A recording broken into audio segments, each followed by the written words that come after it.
नमस्कार, आप देख रहे हैं स्पेशल रिपोर्ट। मैं हूं आपके साथ आयुषी गुप्ता और चलिए रुक करते हैं खबरों की ओर। ईरान ने इस वक्त इजराइल पर अपना दबदबा बना लिया है और इजराइल का हाल यह है कि उसने अपने जवाबी हमले को लेकर के अभी तक एक बयान जारी नहीं किया है। इस बात से घबराए बेंयामिन नेतन्याहू ने अपने नया टारगेट चुन लिया है। बताया जा रहा है कि इजराइल की सेना ने ऑपरेशन नसरुल्लाह करने की तैयारी पूरी कर ली है। देखिए रिपोर्ट।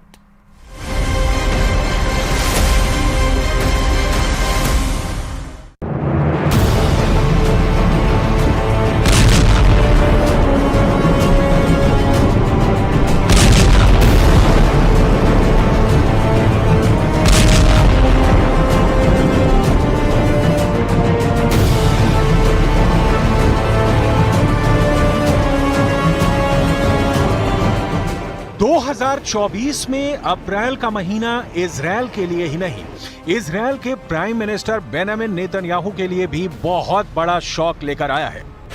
नेतन्याहू के सामने 3 बहुत बड़े चैलेंज आ चुके हैं। पहला चैलेंज ईरान की मिसाइल है, दूसरा चैलेंज लेबनान का हिजबुल्लाह है और तीसरा चैलेंज है इजराइल की पब्लिक जो सड़क पर उतर चुकी है। पहले तो इजराइल पर ईरान ने मिसाइल बरसाई, इसका जवाब इजराइल की तरफ से भी देने की रिपोर्ट आई।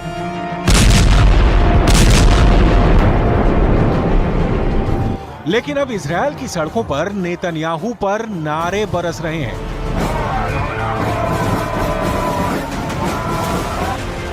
नेतन्याहू अपने घर में ही बुरी तरह से घिर चुके हैं। नेतन्याहू या कहें कि इजराइल पर सवाल उठने लगे हैं।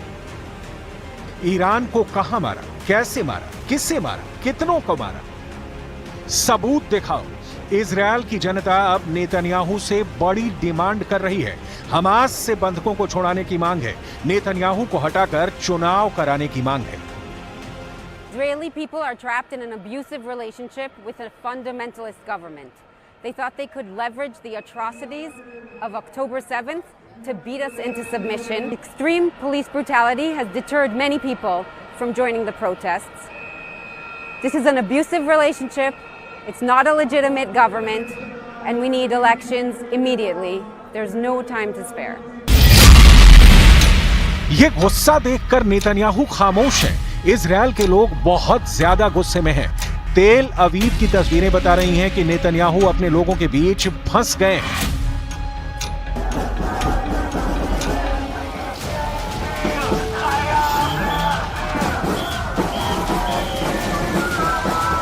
And we're hopeless. We don't know what to do anymore. So we're here crying and shouting for help. ये गुस्सा देखकर इजराइल को ईरान का साथी हिजबुल्लाह याद आया और फिर नेतन्याहू का ऑर्डर जारी हुआ। लेबनान पर फौरन अटैक हुआ और इसका वीडियो भी बहुत जल्द जारी हो गया। पहला हमला लेबनान के टायर हरफा में हुआ, दूसरी मिसाइल लेबनान के ओदेय सेह में गिरी, तीसरी मिसाइल से लेबनान के ख्याम को टारगेट किया गया। तीनों हमलों में हिजबुल्लाह के 3 लड़ाकों को मारने का दावा किया गया है।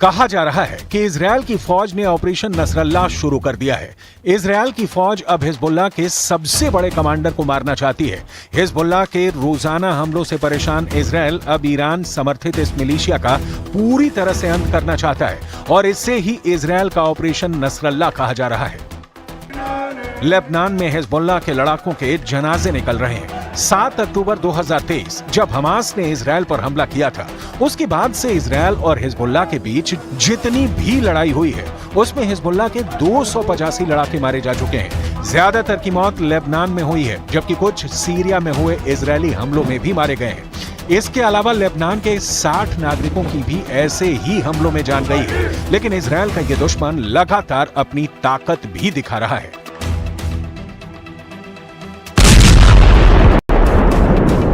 कुछ ही दिन पहले हिजबुल्लाह ने लेबनान इजराइल बॉर्डर के पास एक इलाके में ड्रोन से हमला किया था। इस हमले में इजराइल के करीब 19 लोग जख्मी हुए थे, जिसमें 14 तो इजराइल के सैनिक बताए जा रहे हैं। ड्रोन का वीडियो भी दिखाया गया जो हूबहू ईरान के अबाबिल ड्रोन जैसा है। हिजबुल्लाह को ईरान का फुल सपोर्ट है और यही वजह है कि इमाम खुमैनी से लेकर मौजूदा सुप्रीम लीडर अली खामनेई की तस्वीरें हिजबुल्लाह की रैलियों में नजर आती हैं। Hezbollah is strong enough as to make the Israelis make lots of calculations before they go into any kind of open confrontation. Iran और हिजबुल्लाह के डबल गेम को काउंटर करना इजरायल की सिरदर्दी बन गई है। अपने युद्ध का रिजल्ट दिखाने के लिए नेतन्याहू बहुत प्रेशर में है। इजरायल में तनाव है, इजरायल में दबाव है। इजरायल के सामने ईरान ही नहीं, अब हिजबुल्लाह और हूथी का संकट गहरा गया है। जाहिर है ये सब देखकर ईरान बहुत खुश होगा। ईरान जो चाहता है इजरायल में वही हो रहा है। पहले ईरान ने 300 से ज्यादा मिसाइल और ड्रोन से हमला किया, पूरा इजरायल दहल उठा। नुकसान इजरायल की जमीन को नहीं, इजरायल के रुतबे को हुआ, जिसे ईरान ने फौरन कैश किया।